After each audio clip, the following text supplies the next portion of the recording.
बिस्मिल्लाहिर्रहमानिर्रहीम। अस्सलाम वालेकुम नादरीन, आप यूट्यूब चैनल देख रहे हैं। मैं इमरान खान हूँ। नादरीन, कैदी नंबर 804 जीत रहा है और ये निज़ाम एक दफ़ा फिर हार रहा है और ये रोज़ाना अपनी शिकस्त तस्लीम करते हैं। जिस तरह गिलगित बल्तिस्तान के इलेक्शन में पाकिस्तान की मिलिट्री एस्टेब्लिशमेंट ने हथियार फेंके हैं और जिस तरीके से ये मैदान से भागे और पाकिस्तान तहरीक इंसाफ के लिए मैदानी जो है वो बंद कर दिया है, तो इसका मतलब आप अच्छी तरह समझ जाएं कि जब खेला नहीं जा रहा तो मैदान ही उखाड़ दो, विकटें उखाड़ कर भाग जाओ। और अब तो अंपायर को साथ में लाकर खेलना भी मुश्किल हो गया है। कल एपिसोड हुआ जुनैद अकबर वाला। जुनैद अकबर को वहाँ पे रोक दिया गया, फिर सूबा बदर और फिर गिरफ्तार, और ये सारा कुछ आप देखते रहे तमाशा। और पाकिस्तान तहरीक इंसाफ को बिल्कुल किसी किस्म की लेवल प्लेइंग फील्ड नहीं दी गई। लेवल प्लेइंग फील्ड तो बहुत दूर की बात है, तहरीक इंसाफ को तो फील्ड ही नहीं दी गई और ये ज़बरदस्ती किया जा रहा है वहाँ पे। कल जुनैद अकबर के साथ हुआ और अब असद कैसर साहब के साथ हुआ। असद कैसर साहब इस्लामाबाद एयरपोर्ट से जाना चाह रहे थे स्कर्दू, जहाँ पे उन्होंने इंतहाबी तहरीक चलानी थी पाकिस्तान तहरीक इंसाफ के उम्मीदवारों के लिए, क्योंकि तहरीक इंसाफ तो है नहीं ना, उनके बेचारों का कोई इंतखाबी निशान है, तो वो अलग अलग इंतखाबी निशानों पे इलेक्शन लड़ रहे हैं। वो मैं आपको याद दिलाता रहूँगा वक्तन फ़वक्तन। ये आप एक स्क्रीनशॉट देख लें, यहाँ पे आप अपने अपने हलके में पहचान लें कि आपने मिलिट्री एस्टेब्लिशमेंट के खिलाफ किस उम्मीदवार को किस निशान पर वोट डालना है। तो ये आपकी स्क्रीन पे अब फिर नजर आ रहा है। तो नाजरीन, ये असद कैसर साहब को रोकने के लिए पंजाब पुलिस इकट्ठी हो गई और उन्होंने एयरपोर्ट जाने वाला रास्ता बंद कर दिया। अब ये वहां पे खड़े हैं, पीछे गाड़ियों की कतारें लग गई। यानी इतने को ये बेवकूफ लोग हैं और इतने बुखलाए हुए हैं कि असद कैसर को अगर आपने रोकना था स्कर्दू जाने से, तो जब वो एयरपोर्ट के अंदर जाते तो आप उन्हें कहते जी यहाँ पे साइड पे खड़े हो जाए, आप नहीं जा सकते स्कर्दू। तो असद कैसर साहब साइड पे खड़े हो जाते और उसके बाद आप उन्हें कहते जी आप वापस जाएं, तो उनको वापस जाना पड़ता। लेकिन इन बेवकूफ़ों ने सारा का सारा रोड ही ब्लॉक कर दिया और सारा रास्ता बंद कर दिया। हज़ारों गाड़ियां जो है वो ट्रैफिक जैम के अंदर फंस गई और उसके बाद बहुत सारे लोगों की फ़्लाइटें भी मिस हो गई। तो ये इतने अक्लमंद हैं, इनकी बौखलाहट की इंतहा यहां तक पहुंच गई है कि एक शख्स को स्कर्दू जाने से रोकने के लिए ये लोग सारा का सारा रोड बंद कर देते हैं, कई लोगों की फ़्लाइटें मिस करवा देते हैं। ख्वाजा साद रफ़ीक की भी फ़्लाइट मिस हो गई। ख्वाजा साद रफ़ीक ने भी जाना था और जाकर यहाँ पे इंतखाबात के लिए जो है ख्वाजा साद रफ़ीक ने कंपेन चलानी थी गिलगित बल्तिस्तान में। अब वो ख्वाजा साद रफ़ीक ने क्या कहा, जरा ये भी आप सुने। ख्वाजा साद रफ़ीक ने कहा कि आज मुझे इंतखाबी मुहिम के ज़िमन में स्कर्दू जाना था। बर वक्त इस्लामाबाद एयरपोर्ट के बाहर पहुंचे तो देखा कि रावलपिंडी पुलिस ने एयरपोर्ट जाने वाली तमाम ट्रैफिक रोकी हुई है। बहुत कोशिश के बावजूद इस ट्रैफिक ब्लॉकेट की कोई माकूल वजह बयान नहीं की गई। एयर ब्लू ने भी जो है वो एयरपोर्ट के गेट पर ट्रैफिक की जबरी बंदिश के बावजूद फ़्लाइट को वक्त से पहले क्लोज़ किया। स्कर्दू के लिए मुझ समेत 13 मुसाफिरों की फ़्लाइटें मिस हो गईं। हमारे गिर्द सैकड़ों मुसाफिर, ख़वातीन, बच्चे, बुज़ुर्ग गर्मी में रुल रहे थे। मुख्तलिफ फ़्लाइट्स के बहुत से मुसाफिरों की फ़्लाइट्स मिस हुई, प्रोग्राम ख़राब हुए। घंटों की खज्जल खुआरी के बाद वापस लौट आए हैं। बेहिसी और नलायकी की भी कोई हद होती है। अज़राए करम दहशतगर्दी की इतला वाली कहानी सुनाने की कोशिश ना की जाए। नॉर्मली फिर इस तरह के मौके पे ये कहते हैं ना कि जनाब वो दहशतगर्दी का वाक़या होने वाला था, तो दहशतगर्दी के डर से, ताकि दहशतगर्दी से बचा जा सके, तो हमने स्पेशल इंतजाम किए थे, तो इतने लोगों की फ़्लाइटें मिस हो गई। पूरी दुनिया में नहीं होती हैं, पाकिस्तान में ही तमाशे होते हैं और वो भी पाकिस्तान की मिलिट्री एस्टेब्लिशमेंट करती है। अब ख्वाजा साद रफ़ीक भी नहीं जा सके, इन्होंने भी कंपेन चलानी थी जाके अपनी पॉलिटिकल पार्टी के लिए। रोकना था असद कैसर को, ख्वाजा साद रफ़ीक को भी रोक लिया। देखिए, ये जुनैद अकबर से, असद कैसर से ये इतना डरते हैं, तो आप सोचिए कि ये इमरान खान से कितना डरते होंगे, कितने खौफजदा होंगे कि ये इन लोगों को कंपेन नहीं करने दे रहे। तो इमरान खान, मैंने आपको पहले बताया कई मरतबा कि जब तक आसिम मुनीर साहब हैं और जब तक आसिम मुनीर साहब के साथ कोई इमरान खान साहब की डील नहीं होती, जब तक कि आसिम मुनीर साहब को इस बात का यकीन नहीं आ जाता कि वो किसी खतरे में नहीं रहेंगे इमरान खान की वजह से, तब तक इमरान खान को ये कभी नहीं छोड़ेंगे। याद रखिएगा, पाकिस्तान की मिलिट्री एस्टेब्लिशमेंट इमरान खान को अपने बारे में या अपने हवाले से सबसे बड़ा खतरा समझती है और वो इमरान खान को तब तक नहीं छोड़ेगी जब तक कि उनको मुसीबत नहीं पड़ जाएगी। ये अवाम इमरान खान को छुड़ाएगी। जब अवाम इनको जकड़ लेगी और इनसे कहेगी कि इमरान खान को छोड़ो, तो फिर आप देखेंगे कि अदालतों से इंसाफ भी मिलेगा, फिर इमरान खान साहब बाहर भी आएंगे। जब इनके ऊपर दबाव पड़ेगा, और दबाव पड़ने के 3-4 तरीके हैं। नंबर एक, इनकी मईशत के अंदर वो दुर्गत बन रही है कि ये पाकिस्तान को चलाने का घसीटने के काबिल भी नहीं रहे। पाकिस्तान की मईशत की इन्होंने मंजी ठोक दी है, कोई इनको पैसे भी नहीं दे रहा और अवाम के ऊपर बोझ बढ़ता चला जा रहा। एक दबाव इनके ऊपर ये आएगा बहुत शदीद। दूसरा दबाव, अवामी ताकत अगर बाहर आ जाती है और बड़े पैमाने पर लोग निकल कर इन्हें मजबूर कर देते हैं कि अब आप इमरान खान को छोड़ें, आप बेगुनाह उसे मजीद अंदर नहीं रख सकते बाकी कैदियों के साथ, तो वो एक दूसरी सिचुएशन है। तीसरी, आलमी सतह पे इस तरह के मुतालबात आसिम मुनीर के सामने आ रहे हैं जिनके ऊपर अमल दरामद वो कर नहीं पाएंगे। बड़ा सख्त रद्द अमल आएगा पूरी दुनिया से और पाकिस्तान से, तो उसके लिए उन्हें कुछ थोड़ा सा पॉलिटिकल कैपिटल चाहिए होगा और वो सिर्फ इस वक्त पाकिस्तान में इमरान खान के पास है। ये अलग अलग चीज़ें हैं और ये मैं आपको बता रहा हूँ, ये एक तज्जिया है, ये कोई खबर की बुनियाद पे मैं आपको नहीं कह रहा। तो ऑब्वियस है, ये नज़र आता है, कॉमन सेंस की बात है कि आसिम मुनीर साहब को जितना खौफ है वो तो उनके एक्सटेंशन लेने में ही आपको दिखाई दे गया। आपको पता चल गया कि जनाब बहुत खौफजदा है, इन्होंने एक्सटेंशन ले ली 3 साल के बाद। ना सिर्फ इन्होंने एक्सटेंशन ली बल्कि इस्तिस्ना भी ले लिया, तो वो बहुत डरे हुए हैं। लिहाजा वो कभी भी इमरान खान को नहीं छोड़ेंगे जब तक कि उनको छुड़वाया नहीं जाएगा। असद कैसर साहब ने एक स्टेटमेंट जारी किया बाकी लोगों के साथ बैठकर, उन्होंने कहा जी मैं स्कर्दू जा रहा था जहां 7 जून को इंतखाबात हो रहे हैं, वहाँ हुकूमती वज़रा पहले से मौजूद हैं। हालांकि वज़रा इंतखाबी मुहिम नहीं चला सकते। मेरी सुबह 9:30 बजे फ़्लाइट थी मगर एयरपोर्ट जाने वाली सड़क ब्लॉक कर दी गई। DSP समेत पुलिस की भारी नफरी मुझे रोकने के लिए तैनात थी। सबसे पहला सवाल यह है कि पंजाब पुलिस कैसे मुझे गिलगित बल्तिस्तान जाने से रोक सकती है।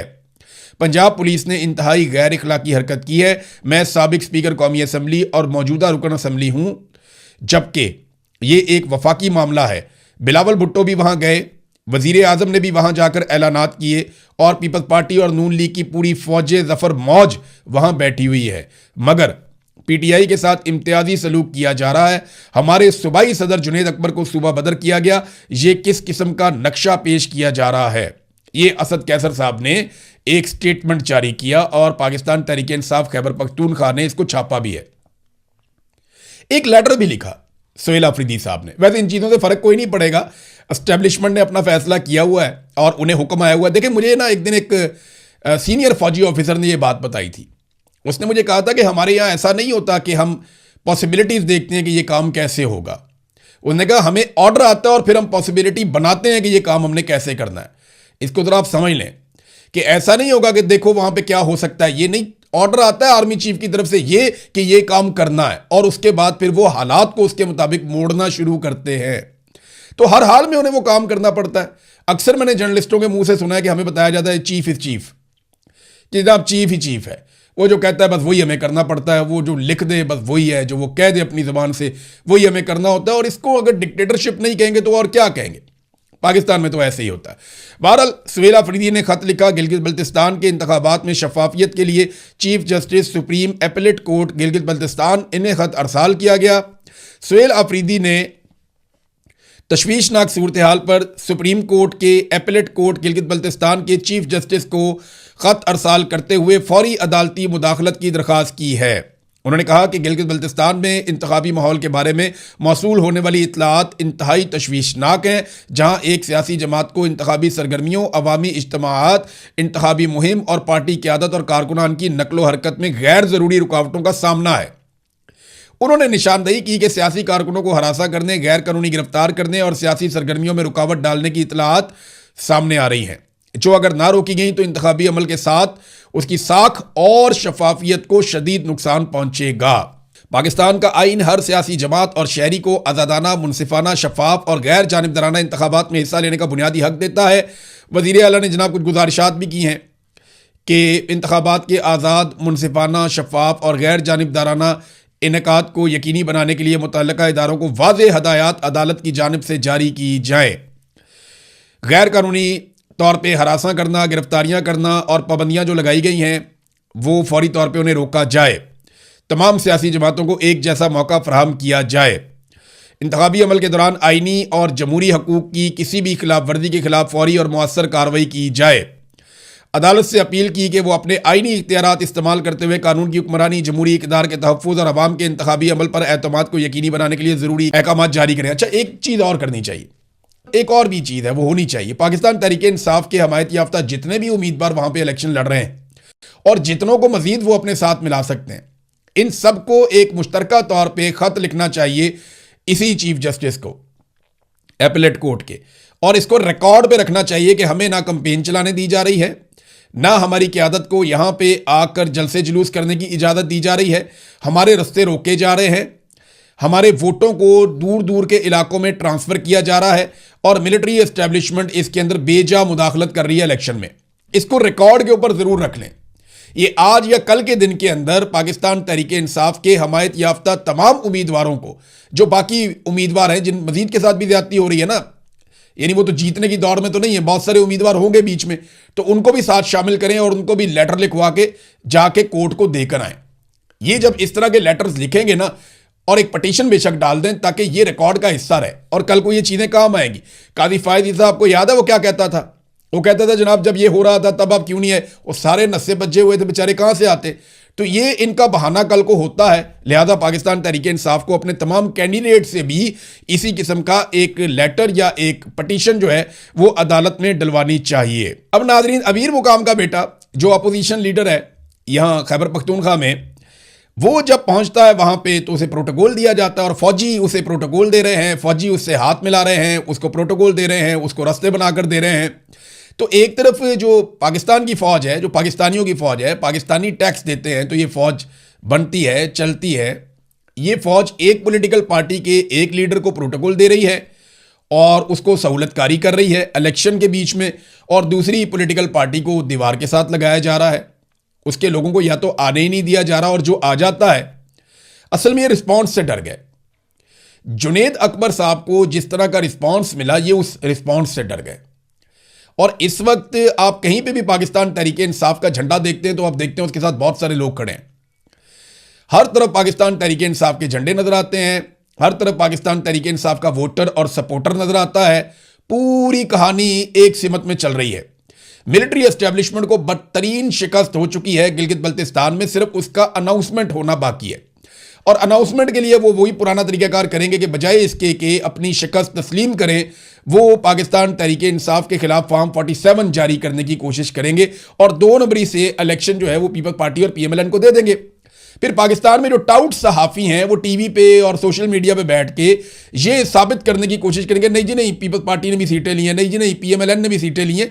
हालांकि ये वहां पे अब सीटें लेने के काबिल तो दूर की बात है, वहां जाने के काबिल नहीं रहे। आबिद शेर अली साहब भी वहीं पे घूम रहे हैं, बाकी और भी बहुत सारे लोग वहां पे घूम रहे हैं। बिलावल क्या एमएनए नहीं है, बिलावल की बहन एमएनए नहीं है।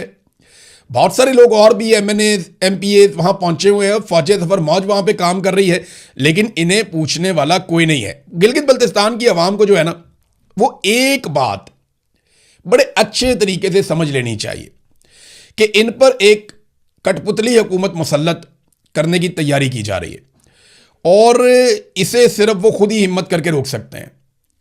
वो अल्लामा इकबाल का एक शेर है ना, खुदा ने आज तक उस कौम की हालत नहीं बदली, ना हो जिसको ख्याल खुद अपनी हालत बदलने का। अगले 5 साल पछताते रहे, उससे बहुत बेहतर है कि 5-10 दिन जोर लगा लें। गिलगित बल्तिस्तान के लोगों से मेरी गुजारिश है कि अगले 5 साल पछताने से बेहतर है कि वो 5-10 दिन जोर लगा लें और किसी तरह अपनी मनपसंद हुकूमत बना लें। अगर मिलिट्री एस्टेब्लिशमेंट ने अपनी कठपुतली हुकूमत मुसल्लत कर दी तो फिर आप भूल जाएं कि आप कुछ अचीव कर पाएंगे अगले 5 साल में। आपके वसाइल पे, आपके हकूक के ऊपर मजीद डाके डाले जाएंगे, क्योंकि पाकिस्तान की मईशत तबाह हो गई है। अब इन्होंने हर चीज पे कब्जा करना है। मैं मिसाल आपको देता हूं, ये देखें ना, ये जेट फ्यूल सस्ता किया पाकिस्तान की हुकूमत ने। अब ये है तो देखने में एक छोटी सी खबर, ये जियो न्यूज के ऊपर, चलो मैं वहां से पढ़ के आपको बता देता हूं। जेट फ्यूल की कीमत में 48 रुपए 80 पैसे फी लीटर की कमी। जो नई कीमत मुकर्रर की गई वो 283 रुपए 52 पैसे फी लीटर हो गई, यानी $1 का हो गया लगभग। 280-82 रुपए का डॉलर है तो 283 रुपए का फी लीटर जेट फ्यूल हो गया $1 का। आपको पता है दुनिया भर में जेट फ्यूल महंगा होता है, डीजल और पेट्रोल सस्ता होता है। दुनिया भर में जहाज़ों में इस्तेमाल होने वाला जो फ्यूल है वो महंगा होता है और मोटरसाइकिलों और गाड़ियों में इस्तेमाल होने वाला फ्यूल सस्ता होता है। यही एक पैटर्न है। मिसाल के तौर पे पाकिस्तान इसको बेच रहा है 283 रुपए का फी लीटर, बांग्लादेश 467 रुपए का, भारत लगभग 300 रुपए से ऊपर का। ये पाकिस्तानी रुपयों में बता रहा हूं मैं आपको, 325 रुपए के आसपास भारत बेच रहा है, श्रीलंका 396 का बेच रहा है, चाइना 307 का बेच रहा है, यूके जो है वहां ये 500 रुपए से भी ऊपर का है, लगभग आप समझ ले 600 रुपए के पास।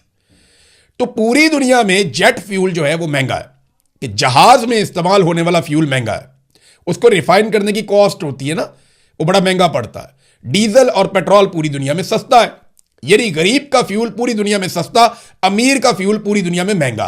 पाकिस्तान में उल्टा चक्कर है, क्यों पता है आपको? मैं आपको बताता हूं। जब तक पीआईए सरकार के पास थी तब तक सरकार को इस बात की परवाह भी नहीं थी कि जेट फ्यूल कितने का है, क्योंकि सरकार का पैसा जा रहा था ना, अवाम का पैसा जा रहा था। जब से पीआईए फौजी फाउंडेशन के पास गई है, पाकिस्तान में एयरलाइंस वालों की मौजें लग गई हैं, क्योंकि अब जेट फ्यूल महंगा नहीं होगा। देखिए, पीआईए खसारे में जाए कोई फर्क नहीं पड़ता, जब पाकिस्तान की गवर्नमेंट के पास है, सरकार के पास है, अवाम की मलकियत है, खसारे में चला जाए कोई फर्क नहीं पड़ता। लेकिन जैसे ही ये जाएगा मिलिट्री एस्टेब्लिशमेंट के एक इदारे फौजी फाउंडेशन के पास, तो अब इसको खसारे में नहीं जाने देना। अब जेट फ्यूल सस्ता होगा, मोटरसाइकिल का फ्यूल महंगा होगा। समझ रहे हैं आप बात को? लगभग 400 रुपए का लीटर मोटरसाइकिल में पेट्रोल डलता है, और उससे 125 रुपए सस्ता आपको जेट फ्यूल मिल जाता है। अगर आपके पास जहाज है तो आपको फ्यूल सस्ता मिलेगा, अगर आपके पास मोटरसाइकिल या चिंची है या रक्षा है तो आपको फ्यूल महंगा मिलेगा। यह है पाकिस्तान। ना ऐसा इंडिया में हो रहा है, ना श्रीलंका में, ना बांग्लादेश में। उन ममालिक के अंदर जेट फ्यूल महंगा, पाकिस्तान में सस्ता। उन ममालिक में अवाम का पेट्रोल सस्ता, पाकिस्तान में महंगा। ये पाकिस्तान की हुकूमत कर रही है और इन्होंने आगे भी यही करना है। मैं आपको एक डाटा बताने वाला हूं, आपके रोंगटे खड़े हो जाएंगे। ये डाटा आप सुने, आपके 14 तबक रोशन हो जाएंगे। ये आपके साथ जो करने जा रहे हैं नाजरीन, आईएमएफ ने अपनी हालिया एक रिपोर्ट पेश की है। बहुत सारे लोगों ने इस पर तवज्जो नहीं दी। हमारे कुछ जर्नलिस्ट हैं जिन्होंने इस पर काम किया, उनमें मैं तारीफ करना चाहूंगा किस्मत खान साहब की। उन्होंने शानदार काम किया है और वो हमेशा करते भी हैं। तो उन्होंने इस रिपोर्ट पे उनकी नजर पड़ी, बाकी सहाफियों की तरह उन्होंने भी इसके ऊपर काम किया। तो मैंने जब ये रिपोर्ट पढ़ी तो मैं हैरान हो गया। आईएमएफ ने अपनी हालिया रिपोर्ट में आइंदा 5 सालों में पाकिस्तान कितनी पेट्रोलियम लेवी वसूल करेगा उसके अहदाफ का तखमीना जारी कर दिया कि जनाब पाकिस्तान ने पाकिस्तानियों से कितनी लेवी निकलवानी है। ये लेवी वो टैक्स है जो 1 लीटर पेट्रोल के ऊपर आपको देना पड़ता है। आपने 2022 से लेकर 2026 तक 4 सालों में पता है कितनी लेवी दी है?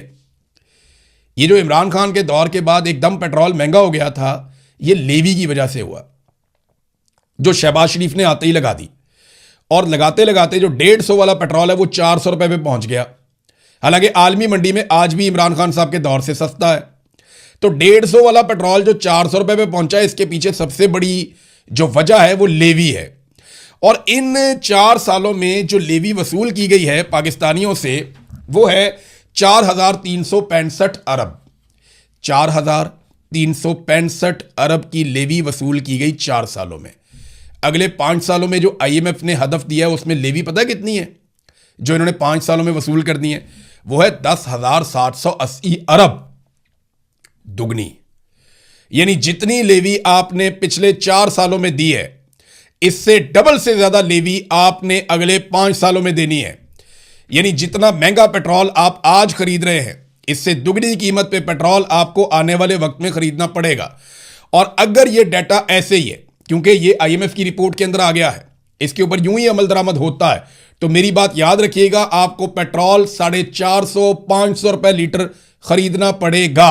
क्योंकि जेट फ्यूल तो इन्होंने महंगा करना नहीं है, आम आदमी का पेट्रोल महंगा करना है। और आईएमएफ को एक बात समझ आ गई बड़े अच्छे से, आईएमएफ को यह पता चल गया है कि यह मईशत चलाने के काबिल नहीं है। आसिम मुनीर साहब की पॉलिसीज के साथ मईशत नहीं चल सकती, क्योंकि वहां पे सियासी इस्तेहकाम नहीं है।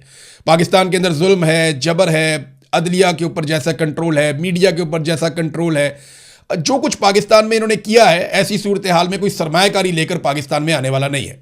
उधार पैसा आपको थोड़ा बहुत मिल जाता है। पाकिस्तान से लोग भाग रहे हैं, पैसा ले लेकर भाग रहे हैं, तो पैसा निकालना कहां से है? तो वाहिद रास्ता जो बच जाता है वो ये लेवियां हैं। बिजली महंगी कर दो, गैस महंगी कर दो, लेवी लगा दो, इजाफी टैक्सेस लगा दो, लोगों के ऊपर और बोझ डाल दो, जो चीजें लोग खाते हैं उनके अंदर से टैक्स निकाल लो, कुछ ना कुछ करके लोगों को निचोड़ो और उनसे पैसा निकलाओ। आईएमएफ को यह बात समझ आ गई। आईएमएफ यह बात समझ गया कि यहां पे कारोबारी लोगों से टैक्स नहीं लिया जा सकता। आईएमएफ ये बात समझ गया कि माफिया को यहां पे हाथ नहीं लगाया जा सकता, तो आईएमएफ अपना पैसा कैसे पूरा करेगा? वो पैसा पूरा करेगा किसी ना किसी तरह की लेवी से, किसी ना किसी तरह के टैक्स से, किसी ना किसी तरह के आवाम का खून नचोड़ने से। और अब वो खून नचोड़ने का सिलसिला शुरू हो चुका है। ये बाकायदा एक एक साल का डाटा लिखा है। ये बड़ा इंटरेस्टिंग डाटा है कि एक एक साल में ये 1727 अरब से शुरू होगा एक साल, पहला साल, और जो आखिरी साल है उसमें ये 2637 अरब रुपए तक जाएगा।